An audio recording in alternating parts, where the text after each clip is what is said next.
Hello everyone, मैं हूं Joshika from Learno Hub, the free learning platform, जहां पर आपको मिलता है फिजिक्स, केमिस्ट्री, बायोलॉजी, मैथ्स, सब कुछ बिल्कुल free of cost at learnohub.com।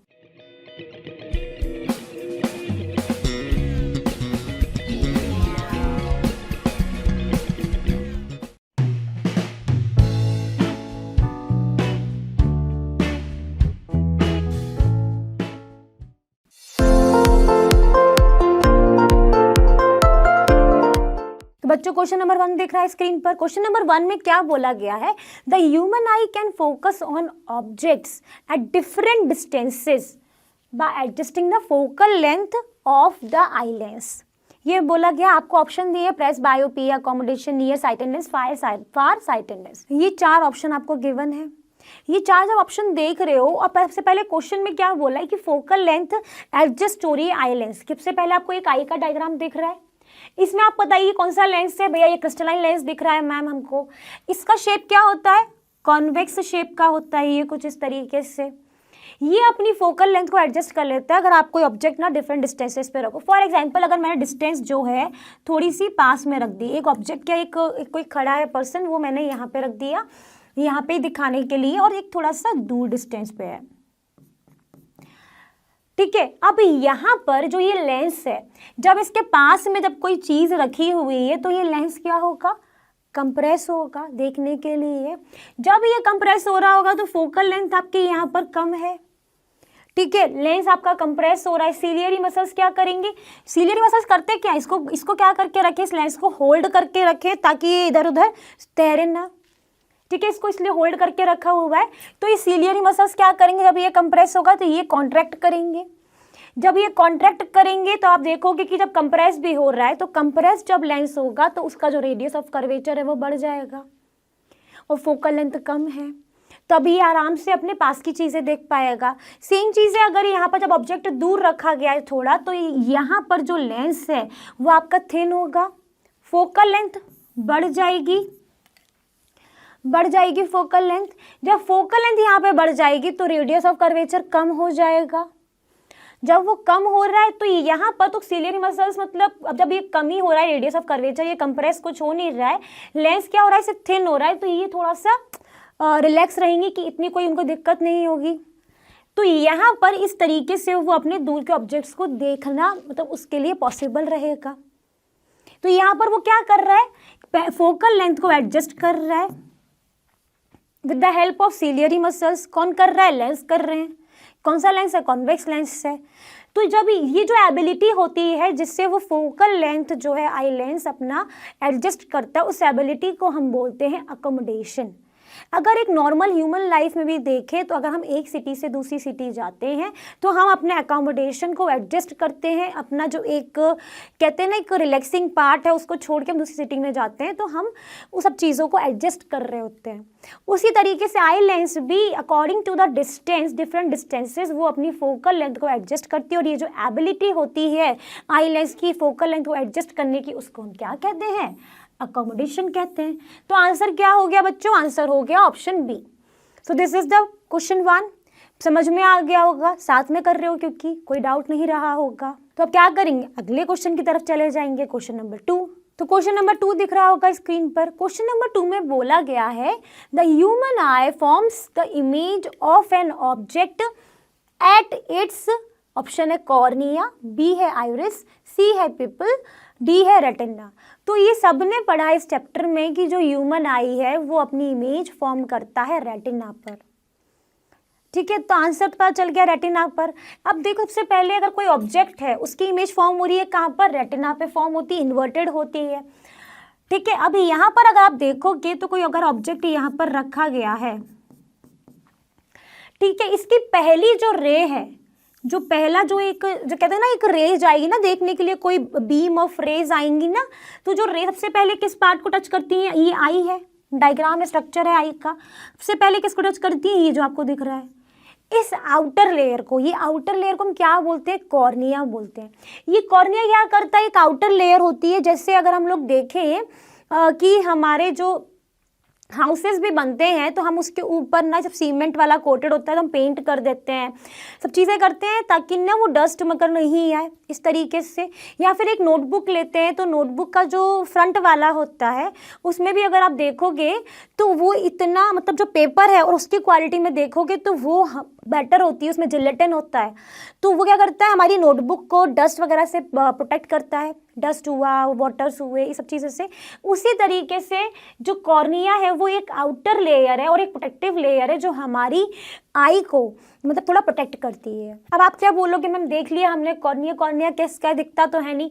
तो ये दिखता इसीलिए नहीं है बच्चों क्योंकि ये कलर जो होता है ये ट्रांसपेरेंट होता है, ट्रांसपेरेंट इन नेचर है। ये ट्रांसपेरेंट है, जो रेज आती है ना सिर्फ उनको ये पास करता है, ठीक है। अब कहाँ पहुँचती है उसके बाद पहुँचेंगे वैक्वस ह्यूमर में, ठीक है, वो ठीक है। फिर ये आपको दिख रहा है ना आपका आइरिस, ये दिख गया, ये आइरिस। फिर कहाँ पहुँची रेस आपकी, पहुँचती है आइरिस पे। अब जब आप देखोगे कॉर्निया तो था वो ट्रांसपेरेंट था, बट जो आइरिस है उसका कुछ कलर है, कलर्ड होता है ये। अब क्वेश्चन आएगा कि ये कलर क्यों होता है, तो ये कलर इसीलिए होता है कि यहाँ पर एक सब्सटेंस वो होता है मेलानिन, यहाँ पे प्रेजेंट रहता है। अगर मेलानिन ज़्यादा रहेगा तो आपका जो कलर है आँखों का वो ब्राउन रहेगा। वही हमारा स्किन में भी प्रेजेंट होता है मेलानिन, ठीक है, ब्राउन रहेगा। अगर मेलानिन कम है आपकी बॉडी के अंदर तो क्या होगा, आपकी जो आइस का कलर है वो ब्लू रहेगा। आप कहोगे मैम कि हमारे यहाँ पर जो इंडिया में अगर देखोगे normally black and brown eyes है तो मतलब मेलानिन ज़्यादा है। वही स्किन का तो होता है कि अगर स्किन का कलर डार्क है तो मेलानिन ज़्यादा है, कम है तो आप बहुत ही ज़्यादा वाइट दिखेगा, लाइक फॉरेनर्स जो होते हैं, ठीक है। तो वहां पर अब यहाँ पर वो मेलानिन कम है। आप बोलोगे मैम मेलानिन कहाँ से आ रहा है, तो ये जो मेलानिन पिगमेंट है जो यहाँ पर प्रेजेंट रहता है आइरिस में वो प्रोड्यूस करते हैं मेलानोसाइट्स, ठीक है। इतनी बात समझ लो, सिर्फ अगर मेलानिन ज़्यादा है तो कलर जो है आई का वो आपका ब्राउन है, कम है तो ब्लू है। अब इसके बाद ये जो आइरिस है ये इसके बाद कहाँ पे जाएगी, आपकी जो रेज आ रही है आइरिस तक पहुंची, फिर कहाँ जाएंगी, तो आपको ये स्मॉल ओपनिंग दिख रही है, ये ब्लैक, ये इसके पास जाएंगी। इसको हम क्या कहते हैं, पिपल कहते हैं। जो दिखता है ना आपकी आंखों में एक छोटा सा ब्लैक पोर्शन होता है उसको हम कहते हैं पिपल। अब कहाँ पहुंचेंगी रेस, पीपल के पास। अब ये जो आइरिस है इस प्यूपल का जो साइज है उसको रेगुलेट करता है। कि कौन करता है, पीपल का साइज कौन रेगुलेट करता है, आइरिस करता है। तो ये आइरिस की एक पर्टिकुलर डेफिनेशन हो जाती है that it is a dark muscles diaphragm which controls the size of pupil. वो हम उसको क्या कह देते हैं, आइरिस कह देते हैं। और इसका क्या काम हो गया कि ये हमारी आंखों का जो कलर है वो डिसाइड कौन करता है, आइरिस करता है। उसके अंदर जो पिगमेंट होता है वो डिसाइड करता है। तो ये दो हो गए, तो यहाँ पीपल तक पहुंच गए। अब जब लाइट पीपल पे पहुंची, अब लाइट एकदम से सारी, अगर मान लो इसमें यहाँ से बहुत सारी रेज है, वो सारी अगर रेज पीपल पे पहुंचेंगी तो आपको एकदम ना स्ट्रेन पड़ेगा। तो कितने amount of intensity of light आपकी आईज में जानी है, ये जो ओपनिंग है, ये विंडो कह लो, जैसे हमारे घर में विंडोज़ होती हैं, ठीक है। अगर हमको बहुत ज़्यादा रोशनी चाहिए तो हम विंडोज़ को ओपन कर देते हैं, थोड़ी कम तो हम विंडोज़ को बंद करके रखते हैं, ठीक है, और कम पर्दे लगा देते हैं। उसी तरीके से जो प्यूपल है वो यहाँ पर एक विंडो की तरह एक्ट करता है हमारी आई के लिए कि कितनी amount of intensity of light हमारी आईज में जानी है वो कौन डिसाइड करेगा, वो प्यूपल डिसाइड करता है, ठीक है। ये एक ओपनिंग है जो कि इंटेंसिटी ऑफ लाइट को अंदर एंटर करती है। इसके बाद क्या होगा पीपल के बाद, उसके बाद पीपल के बाद आईज वो हमारी रेस कहाँ पहुंचेंगी, इस लेंस पर, क्रिस्टलाइन लेंस पर। अब क्रिस्टलाइन लेंस जो है एक वाइट जेली मटेरियल होता है जिसके अंदर प्रोटीन प्रेजेंट होता है और इसका जो शेप होता है वो कौन से नेचर का है, कॉन्वेक्स नेचर का है, कॉन्वेक्स लेंस होता है ये। तो अब लाइट हमारे अंदर वाले पोर्शन में जा चुकी है, आफ्टर पीपल इनर पार्ट में एंट्री हुई, उसको मिलता है सबसे पहले लेंस जो कि हमारा प्रोटीन उसके अंदर प्रेजेंट है, जेली लाइक स्ट्रक्चर है और जो कॉन्वेक्स इन नेचर है। अब यहाँ से क्या होगा, कन्वेक्स लेंस से मतलब कन्वर्ज करेंगे, तो यहाँ से जितनी भी रेज आई हैं वो सारी कन्वर्ज हो जाएंगी। उसके बाद वो पहुँचता है हमारे कहाँ पर, एक विट्रस ह्यूमर में पहुँचेगा और उसके बाद वो जाके रेटिना पे पहुंचेगा। अब जो रेटिना है ये हमारे back side of the I present रहता है। अब जैसे ही कन्वर्ज होके लाइट इधर पर जाएंगी, अब जब ये रेज रेटिना पे गई, रेटिना पे जब दो रिफ्रैक्टेड रेज मिली तो जहाँ पर भी दो रिफ्रैक्टेड रेज या रिफ्लेक्टेड रेज मिलती हैं वहाँ पर हमारी इमेज फॉर्म होती है। तो इमेज कहाँ फॉर्म होगी? हमारे रेटिना पे फॉर्म होगी। रेटिना के अंदर दो स्पेशल टाइप्स ऑफ चीज़ें होती हैं। अब स्पेशल टाइप्स को क्या बोले? तो यहाँ पर इस रेटिना के पास दो special types of light sensitive sales होते हैं जिसको हम बोलते हैं रॉड्स एंड कॉन्स। अब ये जो रेटिना जो हमारा है, जो एक मेम्ब्रेन है, ठीक है, अभी यहाँ पर रॉड्स एंड कॉन्स अवेलेबल है। तो जो हमारे रॉड्स हैं वो क्या करते हैं कि एक इंटेंसिटी ऑफ लाइट को डिटरमाइन करते हैं, कितनी अमाउंट ऑफ इंटेंसिटी आई है। कॉन्स क्या करते हैं? कलर ऑफ द इमेज को डिसाइड करते हैं। अब इस रेटिना के ऊपर हमारी इन्वर्टेड रियल इमेज फॉर्म होगी। अब आप कहोगे मैम इमेज तो हमारी इन्वर्टेड उल्टी फॉर्म हो रही है, हमें कैसे सीधी दिख रही है? तो बच्चों यहाँ पर सिर्फ इमेज फॉर्म होती है। उसके बाद क्या होता है कि आपके जो सिग्नल्स हैं वो कहाँ जाते हैं? आपके ब्रेन के अंदर, और वो ब्रेन में जाके जो है हमारी जो इमेज है हमें सीधी दिखती है। अब रेटिना क्या है? रेटिना पे क्या हो रहा है? रेटिना पे हमारी इमेज फॉर्म हो रही है इस ऑब्जेक्ट की।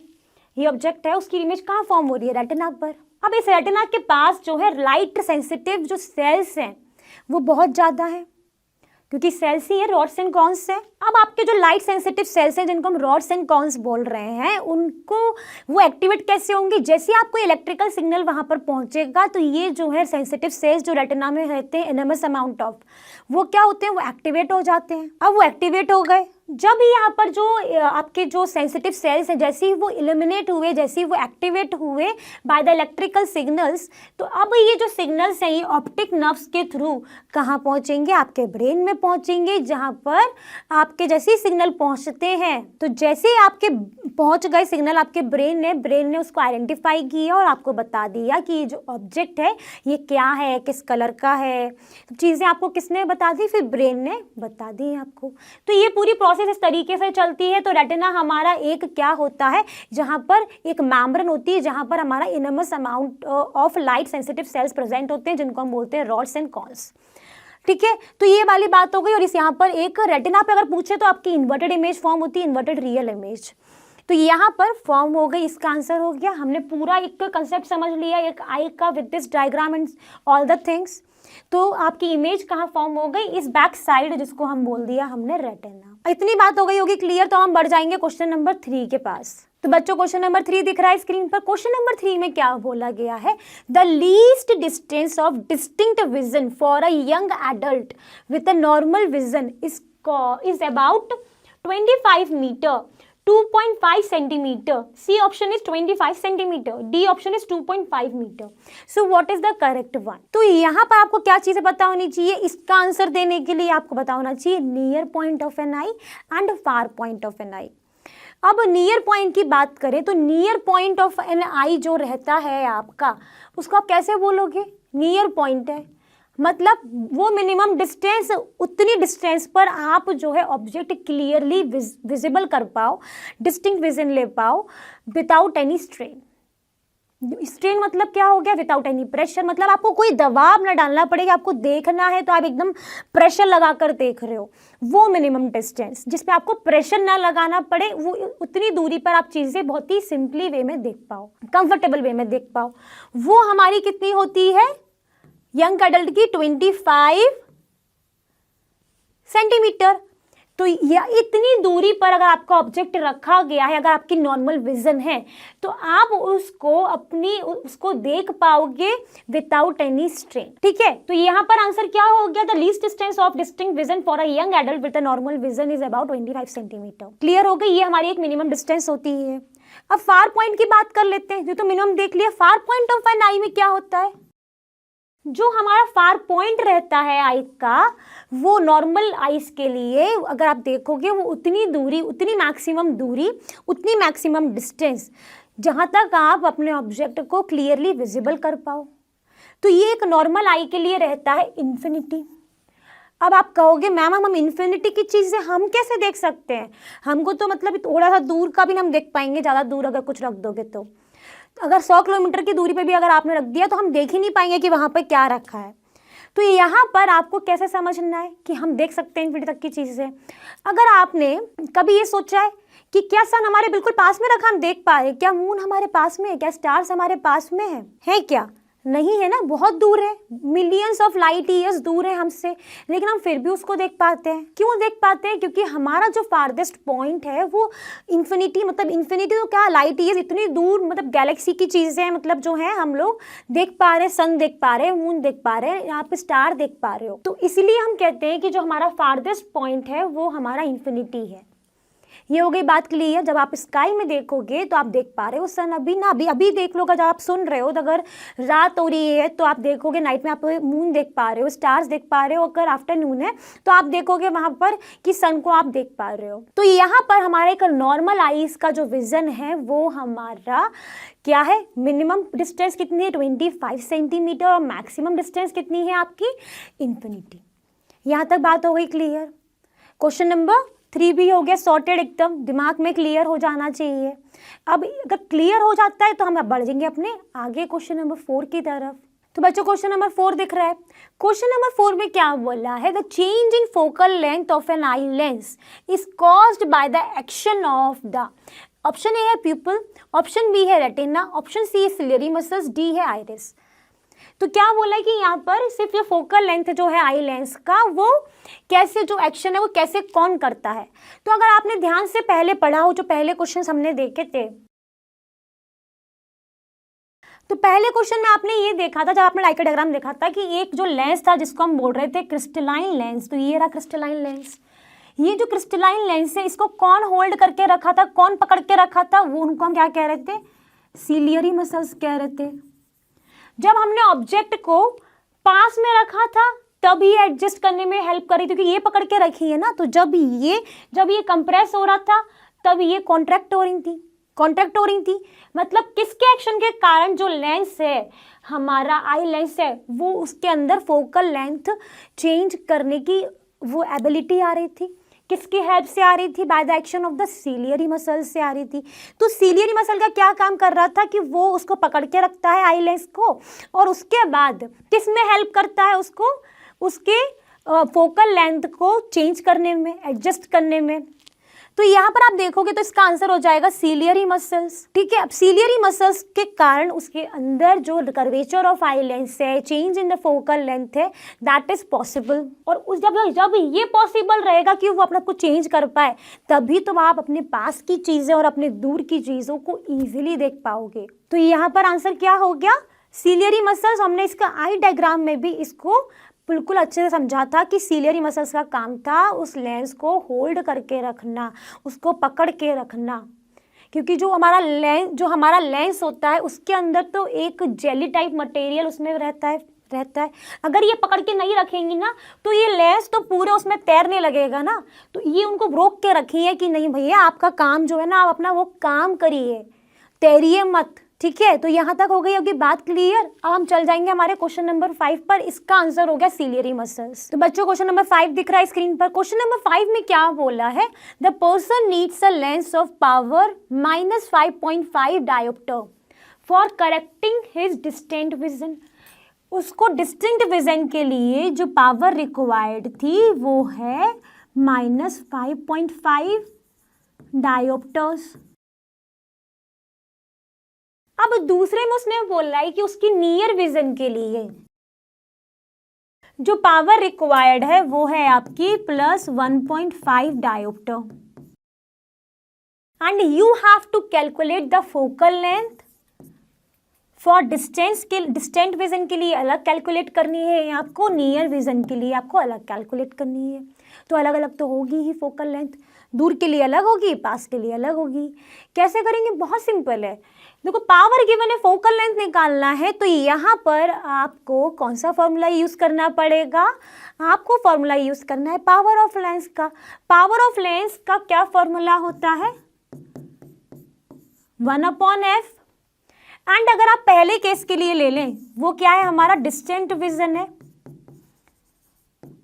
तो इसके लिए हमारे पास पावर गिवन है, नेगेटिव में है, पावर आपकी नेगेटिव में है, तो इस यहाँ से आप अगर फोकल लेंथ का फॉर्मूला निकालोगे तो वो आ जाएगा 1/p, where p is -5.5 dioptre for the distant vision. तो जब आपने इस फॉर्मूले से आपने फोकल लेंथ निकाली तो आपने देखा कि जो आपकी फोकल लेंथ है उसकी वैल्यू आई नेगेटिव 0.121 मीटर और सेंटीमीटर। जब डायोप्टर की बात आती है तो हमारा फोकल लेंथ आ जाता है मीटर में, तो यहाँ पर आ गया ये मीटर में, नेगेटिव में आया है और डिस्टेंस विजन है। जब फोकल लेंथ हमारी नेगेटिव में आई है तो ये कौन से लेंस में पॉसिबल है, कॉनकेव और कॉन्वेक्स। कौन सा लेंस हम यूज करेंगे इसमें,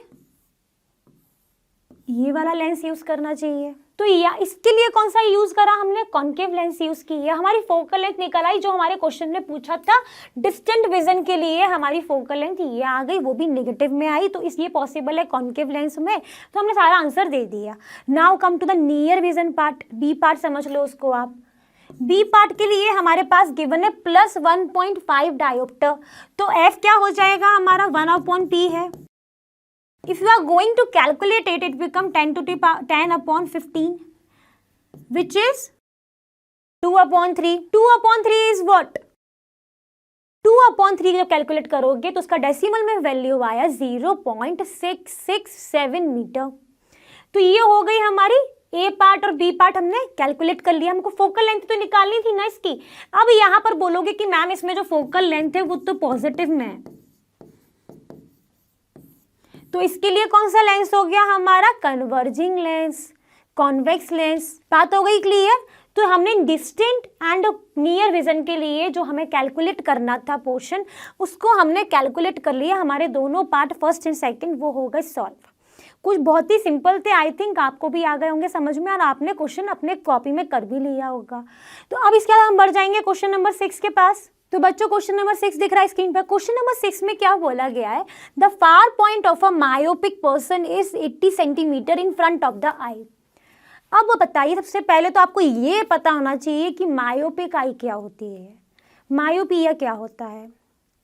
तो मायोपिया का जो पर्सन है, जिसकी मतलब कोई पर्सन है, उसको अगर मायोपिया की कोई प्रॉब्लम है तो उसकी जो पास की चीज़ें हैं ना उसको बहुत सही से दिखती हैं, बट दूर की चीज़ें उसको नहीं प्रॉपर दिखती हैं। ठीक है, इसी मायोपिया को हम बोलते हैं नियर साइटेडनेस।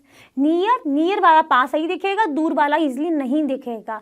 तो इसका हमको फार पॉइंट गिवन है जो कि हमारे आई से कितने फ्रंट में रखा है, कितनी दूरी पे रखा है, 80 सेंटीमीटर की दूरी पे रखा गया है। अब आपको कैलकुलेट क्या करना है यहाँ पर, nature and the power of the lens required to correct the problem. Nature and power of the lens, कि कौन सा लेंस हमें यहाँ पे रिक्वायर्ड रहेगा। तो जब हमने अभी पहले क्वेश्चन किया था तो वहां पर उसमें आपने देखा distant vision and near vision. Distant vision के लिए आपने कौन सा लेंस यूज किया था, डाइवर्जिंग, जिसको हम क्या बोलते हैं, कॉनकेव लेंस। तो यहाँ पर भी इस प्रॉब्लम को सॉल्व करने के लिए हमको कॉनकेव लेंस का ही यूज पड़ेगा। बट इससे पहले यहाँ पर आपको क्या गिवन है, फोकल लेंथ गिवन है 80 सेंटीमीटर। ये क्या है, आपका गिवन पोर्शन है। और हमको ये समझ में आ गया कि उसमें जो लेंस हमको रिक्वायर्ड रहेगा वो है कॉनकेव लेंस, क्योंकि यहाँ पर उस पर्सन को है मायोपिया, दूर की चीज़ें साफ नहीं दिखती हैं, तुम कॉनकेव लेंस का यूज़ करेंगे। कॉनकेव लेंस में जो हमारी अब आपका फोकल लेंथ होता है वो नेगेटिव होता है कि पॉजिटिव होता है, साइन कन्वेंशन को रिकॉल कर लो, लाइट वाले चैप्टर में भी पढ़ा था हमने। तो जब रिकॉल करोगे तब आपको पता चलेगा कि जो फोकल लेंथ है कॉनकेव लेंस की वो क्या होती है, नेगेटिव होती है। अब क्या इसका हम पावर निकाल सकते हैं, बिल्कुल निकाल सकते हैं, bye using the formula of power of lens. Power of lens निकालने के लिए हमने ये फॉर्मूला लगा दिया, यहाँ से हमने एफ का फॉर्मूला लगाने की जरूरत ही नहीं क्योंकि पावर ही निकालनी है।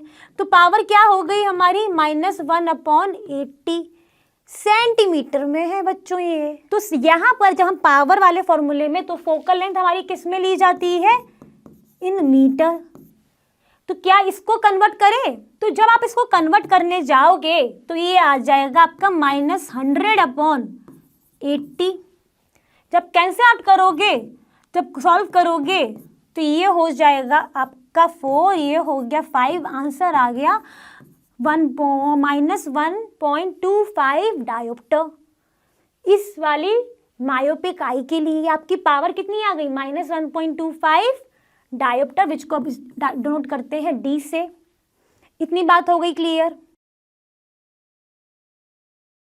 तो बच्चों अब आपको यहाँ पे आपका पावर दिख गया इस आई के लिए। अब यहाँ पर हमको क्या करना है, यहाँ पर हमको लेंस कौन सा यूज़ करना है, या फोकल लेंथ भी नेगेटिव, पावर नेगेटिव, तो हम यूज़ करेंगे कॉन्केव लेंस जो होता है हमारा डाइवर्जिंग लेंस। ठीक है, मतलब वो जो भी रेज आएंगी उनको डाइवर्ज कर देता है।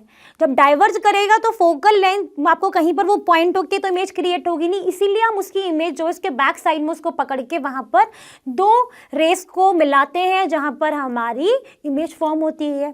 अब इसको आप समझ लो डायग्राम के थ्रू, जो हमारा मायोपिक आई है, ये समझ लो ये आई का डायग्राम है, कुछ मैंने बनाने का ट्राई किया, तो इसका फार पॉइंट कुछ इस तरीके से होता है, मतलब यहाँ से रेस गई वो ऐसे ऐसे करके आ गई। फिर अगर आप देखोगे किसी मायोपिक आई की प्रॉब्लम एक्चुअली में होती क्या है, जब कोई रेज वहाँ पर आ रही होती हैं, जो भी कोई रेज जो है इमरजेंट वो आती हैं, तो उसकी जो इमेज है वो फॉर्म होनी चाहिए थी रेटिना पर, जो हमारे बैक साइड ऑफ द आई पर लोकेटेड है, कुछ यहाँ पर समझ लीजिए। बट जो आपकी इमेज है वो पहले ही फॉर्म हो जाती है, मतलब रेटिना तो पहुंच ही नहीं पाती है, वो पहले ही फॉर्म हो गई। इस वजह से आई को क्या प्रॉब्लम होती है, वो दूर की चीज़ों को नहीं विजिबल कर पाती है। पास की चीज़ें तो विजिबल कर लेती है, लेकिन दूर की चीज़ें वो विजिबल नहीं कर पाती है, क्योंकि वो कितनी दूर रखा है उसके पहले ही उसकी इमेज फॉर्म हो गई। तो यहाँ पर उस प्रॉब्लम को रेक्टिफाई करने के लिए हम यूज़ करते हैं कॉन्केव लेंस, जो कि हमारा क्या होता है, डाइवर्जिंग लेंस। जैसे ही रेज इस कॉन्केव लेंस पर आई तो उसने क्या किया, डाइवर्ज किया। डाइवर्ज मतलब इस तरीके से किया उसने। जब वो इस तरीके से इस आई के कॉन्वेक्स लेंस पे पहुंची तो फिर वो क्या हो गई, कन्वर्जेंट हो गई। कन्वर्जेंट कैसे हो गई, क्योंकि कॉन्वेक्स लेंस आ गया, यहाँ पर कॉन्वेक्स लेंस लोकेटेड होता है ना हमारी आई के अंदर, तो पहले वो डाइवर्जेंट हुई, फिर कॉन्वेक्स हुई, और हमारी इमेज कहाँ फॉर्म हो गई, रेटिना पर, रेटिना से टकराया। बट इसकी जो कॉन्वेक्स लेंस की जो इमेज है वो तो कभी डाइवर्जेंट मिलने नहीं वाली। इस फैक्टर के लिए जो है इसको पीछे पकड़कर यहाँ पर इसका लोकेशन हम लोकेट कर लेते हैं। तो ये इस लेंस के थ्रू, कॉन्केव लेंस के थ्रू हम मायोपिक पर्सन की जो आई का करेक्शन कर पाते हैं। अगर किसी को भी दूर की चीज़ें नहीं दिख रही हैं तो उसके में लगेगा लेंस कॉन्केव लेंस, जो कि हमारा डाइवर्जेंट लेंस है। यहाँ तक हो गई बात क्लियर। अब एक इशू आता है कि मैम हमको ये याद नहीं होता है कि मायोपिया जो है वो दूर का दिखता है कि पास का साफ दिखता है। तो बेटा मायोपिया का जो नाम है ना वो बहुत छोटा है। जब वो बहुत छोटा है तो बहुत छोटी चीज़ें, बहुत पास की चीज़ें देख लेगा, दूर की चीज़ें नहीं देख पाएगा। और हाइपरमेट्रोपिया जो है आपका बहुत बड़ा नाम है, तो मतलब वो दूर की चीज़ें देख लेगा, पास की चीज़ें नहीं देख पाएगा। इतनी बात हो गई क्लियर। तो अब इसको हम समझ लेते हैं, बिल्कुल हो गया दिमाग में स्टोर, एकदम सील पैक की तरह। अब बढ़ जाएंगे हम क्वेश्चन नंबर 7 की तरफ। बच्चों क्वेश्चन नंबर 7 दिख रहा है स्क्रीन पर। क्वेश्चन नंबर 7 में क्या दिया है, मायोपिया आई हमने पढ़ लिया 6 में। अब उसने दे दिया हाइपरमेट्रोपिया आई के बारे में। उसने बोला कि एक आपको हाइपरमेट्रोपिया का जो करेक्शन है कैसे होता है उसका डायग्राम बनाना है। उसका नियर पॉइंट हमको यहाँ पे दे दिया उसने 1 metre. And what is the power of the lens required to correct this defect which is hypermetropia. Assume that the near point of the normal eye is 25 centimetre. So this is the question. अब इस question में सबसे पहले आपको ये पता होना चाहिए कि हाइपरमेट्रोपिया आई की प्रॉब्लम क्या होती है। हाइपरमेट्रोपिया एक बड़ा नाम, मतलब दूर की चीज़ वो आसानी से देख लेगा, पास की चीज़ों को नहीं देख पाएगा, ये होती है उसकी प्रॉब्लम। इस प्रॉब्लम को दूर करने के लिए हम कोई ना कोई लेंस लगाएंगे। यहाँ पर हमने लास्ट क्वेश्चन में देखा कि जब उससे दूर की चीज़ें नहीं दिख रही थी तो हमने यूज़ किया था कॉन्केव लेंस, डाइवर्जिंग लेंस। यहाँ पर उसको पास की चीज़ें नहीं दिख रही हैं तो हम उसको कन्वर्ट करना चाहेंगे जिससे इमेज जो है सही फॉर्म हो, तो हम यूज करेंगे कॉन्वेक्स लेंस।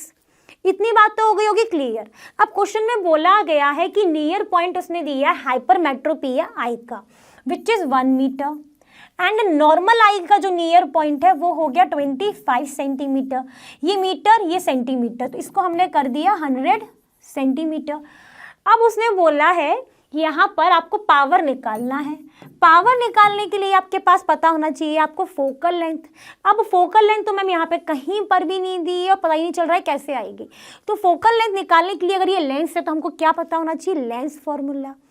ठीक है, लेंस फॉर्मूला में किस किस चीज़ का पता होना चाहिए, F we you.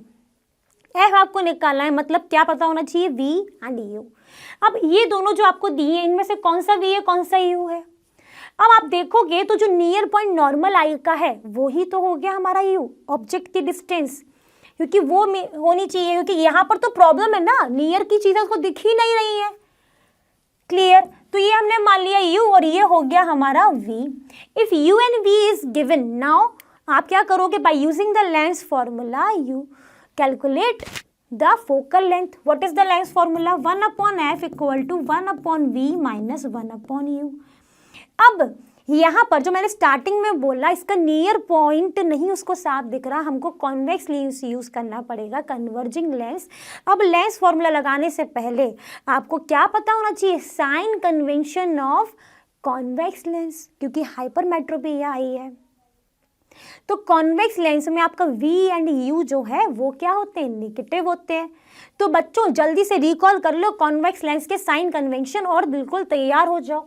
v and u क्या हो गए? नेगेटिव, मतलब इन दोनों की वैल्यू तो हो गई नेगेटिव। आप पुट कर देते हैं, तो 1/f equal to 1/-100 minus 1/-25। If you are going to solve it, then it will become minus 1/100 plus 1/25, which is minus 1 plus 4/100, which is 3/100 centimetre. तो आपकी फोकल लेंथ जो होगी वो क्या आ जाएगी? यहाँ से f इक्वल टू क्या आ जाएगा? 100/3 सेंटीमीटर। ठीक है। अब यहाँ पर बच्चे इसी में ना खुश हो जाएंगे कि फोकल लेंथ आ गई 100/3। यहाँ पर मिस्टेक क्या होने वाली है? यहाँ पर ही वो भूल जाएंगे जल्दबाजी में कि जो पावर का फॉर्मूला होता है विच इज 1/f, यहाँ पर एक ब्रैकेट में एक चीज़ और लिखी रहती है कि the focal length should be in metre. तो ये मीटर में होती है, तो मतलब आपको यहाँ पर इस सेंटीमीटर को मीटर में कन्वर्ट करना पड़ेगा ना। तो जब 1 मीटर इक्वल टू 100 सेंटीमीटर हो गया तो 1 सेंटीमीटर हो गया 1/100 मीटर। तो इतने 100/3, तो ये क्या हो जाएगा? कुछ ये तो देखो कि आप 1/3 मीटर, या क्या आ गया? आपका फोकल लेंथ आ गई। अब फोकल लेंथ निकल आई और पावर इक्वल टू होता है 1/f। पावर इक्वल टू क्या होता है? 1/f, where it is 1/3। 1/1/3 is equal to 3 dioptre. तो पावर क्या आ गई आपकी? जो भी आपको लेंस रिक्वायर्ड है to correct the hypermetropia eye, तो पावर ऑफ लेंस किसकी हो गई? पावर ऑफ कॉन्वेक्स लेंस और कन्वर्जिंग लेंस इज 3 डायोप्टर। अगर किसी को भी हाइपरमेट्रोपिया इस कंडीशन में है तो उसको 3 डायोप्टर का लेंस लगाना पड़ेगा। कौन से नेचर का? कॉन्वेक्स नेचर का। अब देख लेते हैं डायग्राम उसने बोला है। डायग्राम अगर आप देखोगे तो इसको क्या पास की चीजें नहीं दिखती है, तो ये पास का जो ऑब्जेक्ट है ये जो रखा है एन डैश, ये इसको नहीं दिखेगा, इसके लिए इसको प्रॉब्लम होगी। तो ये तो इसको साफ साफ दिखेगा। तो जब इसकी जो रेज जाएंगी तो फॉर्म होनी चाहिए थी हमारी इमेज कहाँ पर? इस रेटिना पर। बट इमेज कहाँ फॉर्म हो रही है? और पीछे, रेटिना के पीछे। तो इसीलिए उसको पास की चीजें नहीं दिख रही हैं। तो अब इसके लिए क्या करते हैं? हमने लगा दिया इस आंख के सामने कॉन्वेक्स लेंस, कन्वर्जिंग लेंस। तो अब क्या होगा? जैसे ही यहाँ से जो रेज जाई ऐसे करके, तो इसका जो रेटिना पे जो आपकी इमेज जो दूर फॉर्म हो रही थी, पीछे फॉर्म हो रही थी, वो करेक्ट होके यहीं पर फॉर्म होने लगी ना। तो अब इसको हमने यहाँ पर करेक्ट कर लिया bye using the convex lens. I think ये क्वेश्चन भी हो गया क्लियर। हमने इसका करेक्शन भी देख लिया कि कैसे करेक्ट करते हैं बाय सीइंग द डायग्राम। तो आई थिंक ये क्वेश्चन हो गया होगा दिमाग में एकदम क्लियर, अपडेट है ना। तो मैं सोच लेती हूँ आपको आ गया समझ में, आपने कर ली प्रैक्टिस मेरे साथ में। तो अब मैं जाऊंगी हमारे अगले क्वेश्चन पर। तो बच्चों आज का ये जो क्वेश्चन आपको दिख रहा है, क्वेश्चन नंबर 8, ये हमारे आज के सेशन का लास्ट क्वेश्चन होने वाला है, क्योंकि हमने स्टार्टिंग में बताया था हम आज डिस्कस करेंगे क्वेश्चन 1 to क्वेश्चन 8। तो ये हमारा क्या हो गया? Last question. इस क्वेश्चन में क्या बोला है? Why is a normal eye not able to see clearly the object closer than 25 centimetre. क्या बोल रहा है कि अगर ये आई है, ये एक आंख है, आई है, अगर इसका जो मिनिमम डिस्टेंस है वो 20 सेंटीमीटर है, अगर इसके पास अगर आप रख देते हो ऑब्जेक्ट को, यहाँ पर अगर आपने पास में रख दिया इसके, तो आप क्यों इसको क्लियरली नहीं देख पाते हो? ये बोला इसने, क्यों नहीं विजिबल कर पाता है क्लोजर देन 20 सेंटीमीटर।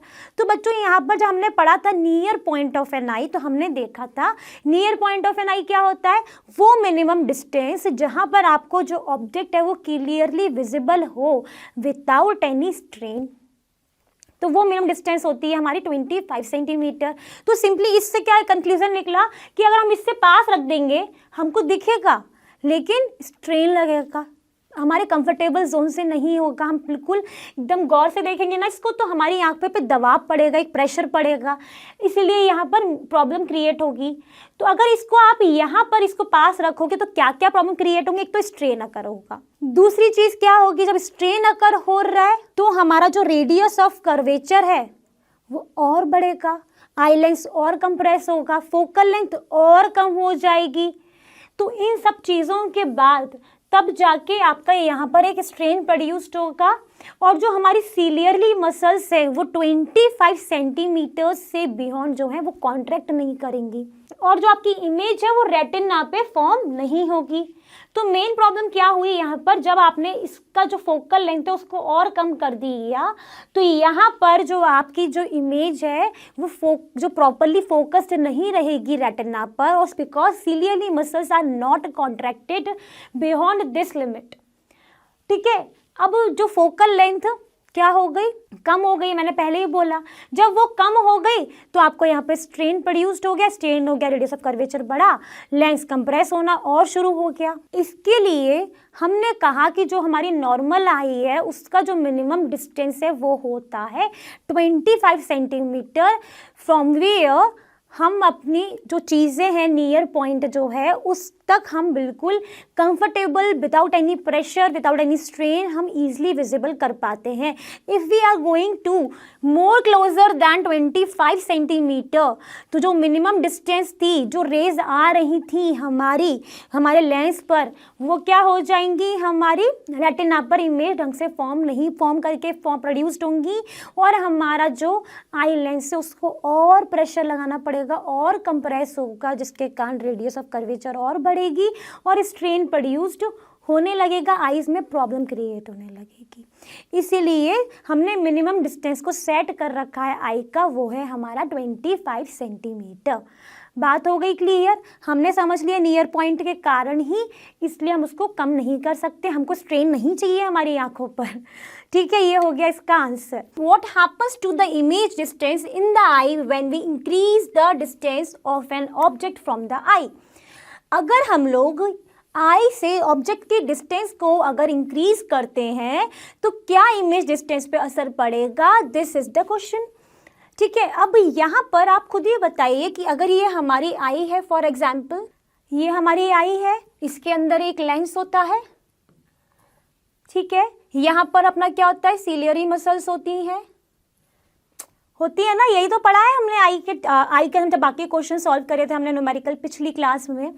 तो आप मुझे खुद बताइए कि इमेज की डिस्टेंस पे कोई फ़र्क पड़ेगा अगर हम ऑब्जेक्ट को दूर कर दें। अगर ये ऑब्जेक्ट है, इसको अगर मैं दूर कर दूं तो इसकी इमेज की डिस्टेंस पे कोई फर्क नहीं पड़ेगा, क्योंकि इमेज तो हमेशा ही कहाँ फॉर्म होती है, रेटिना पे फॉर्म होती है। तो यहाँ पर क्या लिखा है, the image distance in the I is fixed and can not be changed, और यहाँ पर वो चेंज नहीं होती है, और जो लेंस की जो एबिलिटी होती है एडजस्ट करने की फोकल लेंथ, उसको ही तुम कहते थे अकोमोडेशन, जो हमने पहले क्वेश्चंस में किए थे। अब इसके कारण क्या होता है कि जब भी हमको आई का इंक्रीज और डिक्रीज क्या होगा, फोकल लेंथ होगा। ठीक है, बात हो रही है क्लियर। अगर नहीं भी हो रही है तो आप एक बात समझो, ये रही हमारी आई, ये रख दिया हमने कोई ऑब्जेक्ट यहाँ पे फॉर एग्जाम्पल, ठीक है, ये इसका ऑब्जेक्ट हो गया।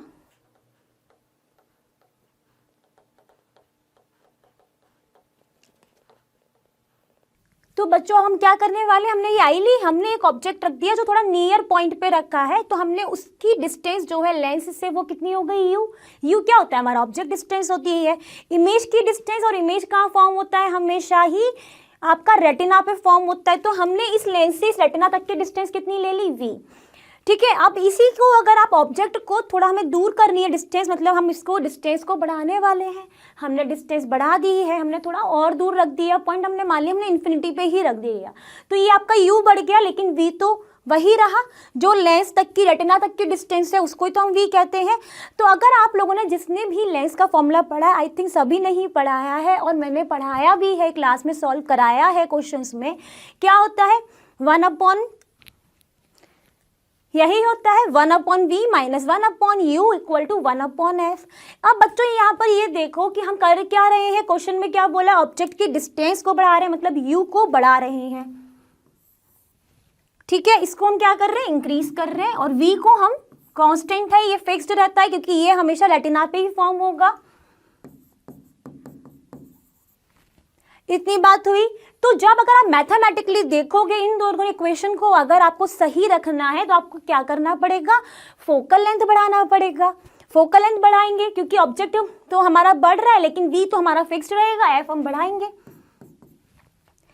ठीक है। तो यहां से भी क्या लॉजिक निकल रहा है कि हम फोकल लेंथ को कम ज्यादा कर सकते हैं, ठीक है। अब यहाँ पर बात आपको लग रहा है कि मैम ये फोकल लेंथ को कम ज़्यादा तो कर सकते हैं, बट ये कैसे, जैसे ही अगर आपको डिस्टेंस अपनी दूर करनी है, पास करनी है, फोकल लेंथ को क्या करोगे, इस तरीके से रखोगे। अब यहाँ पर एक पॉइंट लिखा है कि in order to see a nearby object the ciliary muscles contract and lens become thick and focal length is decreased which helps to see the nearby object.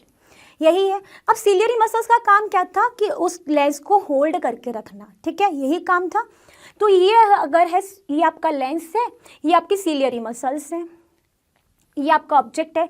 जब ऑब्जेक्ट पास में रखा है, ये मैंने इसको इतना पास रख दिया, तो क्या होगा, आपके जो सीलियरी मसल्स हैं वो क्या करेंगे, वो कॉन्ट्रैक्ट करेंगे। कॉन्ट्रैक्ट करेंगे तो आपका जो लेंस है वो क्या होगा, थिक हो जाएगा। बात हो रही है क्लियर, वो थिक हो गया, वो कैसा हो जाएगा, एकदम राउंड जैसा होने लगेगा। तो वो जब राउंड जैसा होने लगेगा तो आपकी जो फोकल लेंथ है वो कम हो जाएगी, जिसके कारण आप क्या कर पाओगे, आप अपने ऑब्जेक्ट जो पास में रखा है उसको देख पाओगे। अब यही सेम चीज़ मैंने अगर दूर कर दी तो मेरा जो लेंस है ना वो इलोंगेटेड हो जाएगा। कैसा हो जाएगा, यहाँ पे भी लिखा है, डिस्टेंट ऑब्जेक्ट देखने तो सीलियरी मसल्स क्या हो जाएंगे, इलोंगेटेड, एक्सपेंड हो जाएंगे। जब वो एक्सपेंड हो जाएंगे तो आपका जो लेंस है वो कैसा हो जाएगा, इसको मैं अगर बढ़ाऊंगी, देखो ऐसे रखूंगी और ऐसे कर रही हूँ तो ये थिन हो रहा है, तो ये थिन हो जाएगा, ये थिन हो जाएगा, जिसके कारण क्या होगा, फोकल लेंथ जो है वो इंक्रीज हो जाएगी, जिसके कारण अपने नियर बाय ऑब्जेक्ट देख पाओगे। आप कहोगे कि मैम इससे तो हम समझ गए, फोकल लेंथ क्या होता है एक्चुअली में, ये आप देखोगे ना तो यहाँ से भी क्लियर हो गया। और हमने एक कंसेप्ट भी पढ़ लिया लेंस के मामले में कि अगर हमको वो कंप्रेस अगर होगा, अगर वो कैसा होगा, कॉन्ट्रैक्ट होगा, तो हम आपकी जो फोकल लेंथ है वो क्या हो जाएगी, डिक्रीज हो जाएगी, जिससे आप अपना नियर बाय ऑब्जेक्ट देख लोगे। अगर आपका लेंस इलोंगेटेड हो गया तो क्या हो जाएगा, आपकी फोकल लेंथ इंक्रीज हो जाएगी और आप क्या कर पाओगे, डिस्टेंट ऑब्जेक्ट देख पाओगे। आई थिंक ये क्वेश्चन हो गया सॉल्व। हमने ये इस इक्वेशन से भी समझा, एक नॉर्मली समझ लिया कि यू की वैल्यू हमको वेरी करनी थी, वेरी कर दी हमने, तो आपका वी तो फिक्स रहेगा, तो आपका एफ ही इंक्रीज होगा, ठीक है। तो यहाँ पर कुल मिला के फोकल लेंथ ही आपकी इंक्रीज और डिक्रीज होती है जब भी हमें दूर के या फिर पास के ऑब्जेक्ट को देखना होता है। आई थिंक ये क्वेश्चन हो गया एकदम क्रिस्टल क्लियर, कोई डाउट नहीं रहा। अब हम क्या करेंगे, अपने अगले क्वेश्चन की तरफ बढ़ जाते हैं। तो बच्चों क्वेश्चन नंबर 10 दिख रहा है स्क्रीन पर, वाई डू स्टार ट्विंकल। अब यहाँ पर स्टार ट्विंकल क्यों करते हैं, हमने सबने पढ़ा हुआ एक rhyme, twinkle twinkle little star, मतलब जो लिटिल स्टार हैं वो ट्विंकल ट्विंकल होते हैं, ये तो हम सबने पढ़ा है बचपन से ही। अब ये ट्विंकल का मतलब क्या है, इस ट्विंकल का मतलब है कि जो आपके पास जो लाइट है वो कभी ब्राइट होगी कभी डिम होगी, ब्राइट डिम। तो ये जो ब्राइट डिम है उसी को हम क्या कहते हैं, क्या कहते हैं, ट्विंकल कहते हैं। अब ये तो समझ लिया ट्विंकल का मतलब क्या है। अब ये जो ट्विंकल है ये ट्विंकल होता क्यों है स्टार का, यही तो देखना है। तो यहाँ पर क्या लिखा है, star twinkle due to the atmospheric refraction, मतलब रिफ्रैक्शन कहाँ हो रहा है, एटमॉस्फेयर में हो रहा होगा, किसका, स्टार लाइट का। The light from the star on entering the earth atmosphere undergoes refraction continuously before it reaches to the earth. तो यहाँ पर एक डायग्राम देखो, ये आप खड़े हो कहाँ पर, अपनी अर्थ पे, ये कहाँ है, स्टार स्पेस में है, वैक्यूम में है, बीच में क्या पड़ता है, एटमॉस्फेयर। तो ये जो स्टार की लाइट है अपनी आइस तक आने से पहले इसके बीच में काफ़ी ज़्यादा क्या हो रहा है, एटमॉस्फेरिक रिफ्रैक्शन हो रहा है। क्यों हो रहा है? क्योंकि जब आप इस तरह से नीचे आएंगे तो आपकी जो डेंसिटी है वो क्या होगी? चेंज होगी। चेंज क्या होगी? डेंसिटी कहाँ ज़्यादा होगी? इस डायरेक्शन में ज़्यादा होगी। मतलब यहाँ से एंट्री करते करते उसकी डेंसिटी मीडियम बाय मीडियम बढ़ती जाएगी, हर लेयर में इंक्रीज होती जाएगी। इतना ध्यान रखना। फिर क्या लिखा है कि यहाँ पर रिफ्रैक्शन होगा, जब डेंसिटी चेंज होगी तो रिफ्रैक्शन होगा, रिफ्रैक्शन होगा तो रिफ्रैक्टिव इंडेक्स चेंज होगा।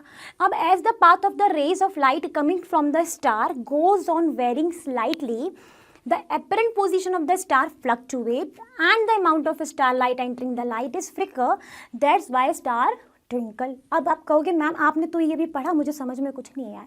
तो बच्चों यहाँ पर देखो, ये रहा है स्टार, ठीक है, वैक्यूम में है मतलब रेयरर है। रेयरर में क्या होगा? रिफ्रैक्टिव इंडेक्स कम होगा। जैसे ही वो एटमॉस्फेयर में आएगा तो हमारे एटमॉस्फेयर में बहुत सारी लेयर है। सबसे आउटर मोस्ट लेयर कौन सी होती है एटमॉस्फेयर में? एग्जॉस्फेयर।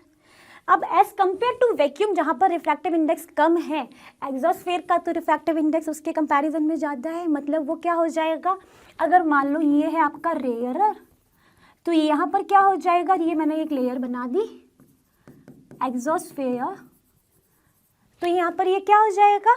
डेंसर। इसका जो रिफ्रैक्टिव इंडेक्स है वो कम है एज कंपेयर टू दिस, ठीक है। तो यहाँ पर जब लाइट आपकी आएगी और जब वो रेयरर से डेंसर में आई तो क्या हुई? जब when the light ray travels from rarer to denser medium it bends towards normal. सबने पढ़ा, उसी को हम क्या कहते हैं? रिफ्रैक्शन कह देते हैं। तो जैसे ही यहाँ से स्टार की लाइट आएगी वो कहाँ बैंड हो जाएगी? नॉर्मल की तरफ बैंड हो गई, ठीक है। अब यहाँ पर एक डिफरेंट डेंसिटी है, उसके बाद आयनोस्फेयर में एक डिफरेंट डेंसिटी है, वहाँ पर आई तो फिर से बैंडिंग टूवर्ड्स नॉर्मल, फिर दूसरे में आई, फिर इधर आई, फिर अब सबसे ग्राउंड लेवल पर आई जिसकी लेयर जो कौन सी लेयर होती है? ट्रोपोस्फेयर, जहाँ पर सबसे ज़्यादा डेंसिटी होगी। तो ऐसे ही वो rare to denser medium layer by layer travel करके हमारी आइस तक पहुँचेगी, ठीक है। जब ये आइस तक पहुँची तो हमारी आइस ने क्या करा? क्या करेगी हमारी आइस? अपनी इमेज कहाँ बनाएगी? रेटिना पे। रेटिना पे जो आपकी इमेज बनी वो इस तरीके से कुछ बनेगी, वो पीछे की तरफ एक्सटेंड करके यहाँ पर आपकी क्रिएट हुई, तो यहाँ पर आपको स्टार दिखने लगा। तो ये तो हो गई उसकी एक्चुअल पोजीशन और ये आपकी हो गई उसकी एपरेंट पोजीशन। मतलब जो आप सोचते हो कि ये जो स्टार हम देख रहे हैं वो बिल्कुल सही लोकेशन पर दिख रहा है, नहीं, वो उसकी एक एपरेंट पोजीशन आपको दिखती है, ना कि एक्चुअल पोजीशन। तो यहाँ पर डेंसिटी के कारण क्या हुआ? बैंडिंग होती आई rare to denser medium normal की तरफ, और आपको जो उसकी पोजीशन है वो कौन सी मिली? एपरेंट पोजीशन मिली। ये तो हो गई क्लियर, एपरेंट पोजीशन मिल गई। अब देखते हैं ट्विंकल क्यों कर रहा है। तो देखो बच्चों, ये हमारा एटमॉस्फेयर में बहुत सारी गैसेस हैं, बहुत सारे वाटर वेपर्स हैं, बहुत सारे डस्ट पार्टिकल्स अवेलेबल हैं, और हम सब जानते हैं कि एयर क्या है? एक फ्लूइड है, वो फ्लो करेगा। तो हर एक टेम्परेचर पे जो एयर है, अगर मान लो कि 1 सेकेंड पहले जो यहाँ पर गैसेस प्रेजेंट, सबसे कौन सी गैसेस प्रेजेंट होती है एटमॉस्फेयर में? Nitrogen and oxygen. हमने मान लिया कि 1 सेकंड पहले जो नाइट्रोजन और ऑक्सीजन जो था उसकी जो डेंसिटी थी बहुत ज़्यादा है, डेंस पार्टिकल था। दूसरे ही सेकंड में ये जो मॉलिक्यूल है ये दूर दूर हो गया तो इनके डेंस पार्टिकल्स ये कम हो गए, क्योंकि एयर क्या है? एक फ्लूइड है, वो तो फ्लो करेगा। उसके कारण क्या हो रहा है? कंटिन्यूसली एंड रैंडम वेरिएशंस हो रहे हैं।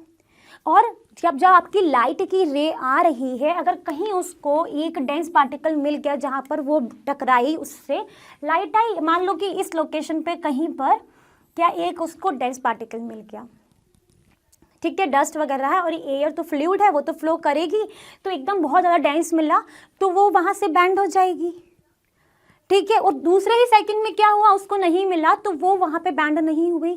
मतलब कभी तो उस जो स्टार लाइट है उसकी जो इंटेंसिटी है बहुत ब्राइट मिलेगी, कहीं कहीं पर वो एकदम डिम हो जाएगी ड्यू टू एयर, क्योंकि हर लेयर में हर जगह पर एयर एक फ्लूइड है, वो फ्लो करेगा और लेयर बाय लेयर वो चेंज होता रहेगा at every second of temperature पे चेंज होगा, जिसके कारण क्या हो रहा है? लाइट की जो इंटेंसिटी है वो चेंज होगी, इंटेंसिटी चेंज हो रही है तो क्या हो रहा है, जो अमाउंट ऑफ स्टार लाइट है जिसको हम इंटेंसिटी बोलते हैं, एंटरिंग द आई फ्लिकर, कभी आपको बहुत ब्राइट दिखेगा, कभी आपको कम दिखेगा, उसी को हमने बोल दिया twinkle, that's why star twinkle.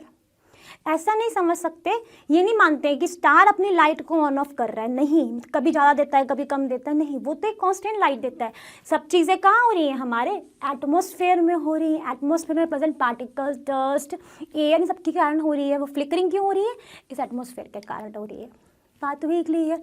तो हमने ट्विंकल क्यों करता है ये भी देख लिया, और उसकी एपरेंट पोजीशन क्यों दिखती है हमको वो भी हमने समझ लिया। आई थिंक ये क्वेश्चन हो गया क्लियर। तो बच्चों क्वेश्चन नंबर 11 दिख रहा है। क्वेश्चन नंबर 11 में क्या बोला है कि explain why the planets do not twinkle, planets twinkle क्यों नहीं कर रहे। अभी हमने क्या पढ़ा, स्टार ट्विंकल क्यों करते हैं, अब उसी के उसमें आ गया कि प्लैनेट क्यों नहीं करते। क्या प्लैनेट के पास अपनी खुद की एक लाइट नहीं होती है, होती है, फिर ये ट्विंकल करते हुए क्यों नहीं दिखते हैं हमको। तो देखो यहाँ पे क्या लिखा है, planets do not twinkle as they are closer to the earth than those distant stars, so the planets appear larger in comparison। Planets जो हैं अर्थ के पास में होते हैं एज कम्पेयर टू स्टार, इसीलिए इनको क्लोज मानेंगे हम। जब इनको क्लोज मानोगे तो इनकी क्लोजनेस के कारण जो लाइट आ रही है प्लैनेट्स से वो उतनी बैंड नहीं होगी, that's not bend much due to earth atmosphere, therefore the light coming from our solar system planets does not appear to twinkle. पूरा हो गया कि वो पास में है इसलिए उनमें बैंडिंग उतनी नहीं होगी अर्थ एटमॉस्फेयर में, इसीलिए वो ट्विंकल नहीं करते हैं। अब इस चीज़ को कैसे समझोगे, ये मान लो ये अर्थ है, ये अर्थ है मेरे हाथ, ये आपका प्लैनेट है। अब प्लैनेट पास में है as compare to star, star को हमने मान लिया था एक पॉइंट सोर्स क्योंकि बहुत दूर था तो हमें एक पॉइंट की तरह ही दिख रहा था। अब प्लैनेट अगर पास है तो वो वहाँ पर बहुत सारे ही बड़ा साइज है, बहुत सारे पॉइंट सोर्सेस होंगे, मतलब उसकी इंटेंसिटी बहुत ज़्यादा होगी क्योंकि सारे पॉइंट सोर्सेस से ही लाइट आ रही होगी। जब सारे पॉइंट सोर्सेस से एकदम ज़्यादा लाइट आएगी तो अब जब एटमॉस्फेयर में आएगी उसमें अगर कुछ बैंडिंग उतनी होगी भी तो क्या वो उससे कोई फ़र्क पड़ेगा, नहीं पड़ेगा, क्योंकि बहुत सारी लाइट आ रही है। तो बहुत सारी लाइट आने के कारण वहाँ पर फ्लिकरिंग नहीं होगी, जब फ्लिकरिंग नहीं होगी तो वो ट्विंकल नहीं होगा। बात हो रही है क्लियर। एक डायग्राम से समझो कि ये रहा आपका प्लैनेट, ये रही आपकी अर्थ, ये रहा आपका कहीं एटमॉस्फेयर।